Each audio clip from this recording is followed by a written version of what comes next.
اس کو جوشاندے کے طور پہ بھی لے سکتے ہیں، اس کو خرساندے کے طور پہ بھی لے سکتے ہیں۔ اس طرح مناسب ادویات کے ساتھ بھی اس کا استعمال کیا جاتا ہے۔ جوشاندہ آپ نے اگر بنانا ہے تو وہ کس طریقے سے بنانا ہے، آپ نے 2 کپ چولہے پہ پانی رکھنا ہے، اس میں 1 چمچی اس کی ڈال لینی ہے، اس کو اچھی طرح ابالنا ہے۔ جس وقت وہ رہ جائے 1 سے 1.5 کپ، آپ اس کو چولہا بند کر دیں اور اس کو ٹھنڈا ہونے دیں۔ اس کو صبح نہار منہ بھی لے سکتے ہیں اور شام کو رات کے کھانے سے آدھا پونا گھنٹہ پہلے بھی لے سکتے ہیں۔ ایک طریقہ تو اس کا یہ ہے۔ دوسرا یہ ہے کہ آپ اس کو خرساندے کے طور پہ، خرساندہ ہوتا ہے کہ بھگو کے لینا۔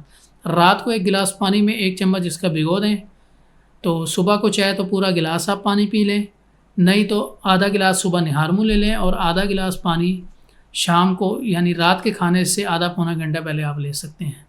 مزید میں آپ کو بتا دوں چرایتا کے حوالے سے اس کا نقصان بھی ہے اگر مقدار خوراک کے علاوہ اس کو استعمال کرتے ہیں۔ مقدار خوراک میں آپ کو یہاں بتا دوں اس کی ہے 5 سے 7 ماشا، یعنی زیادہ سے زیادہ آپ 1 ٹی اسپون پوری لے سکتے ہیں، اس سے زیادہ نہیں استعمال کرنی۔ اگر آپ اس کو بغیر مشورے کے یا اس سے زیادہ استعمال کرتے ہیں تو اس کا نقصان ہے۔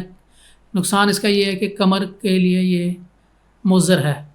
اگر کوئی ایسا ایشو اس کا بن جاتا ہے تو اس کے پھر اصلاح کے طور پر انیسون کو استعمال کروایا جاتا ہے، اور اس کے متبادل اگر یہ دوائی نہیں مل رہی تو اس کے متبادل مسور کو استعمال کرتے ہیں۔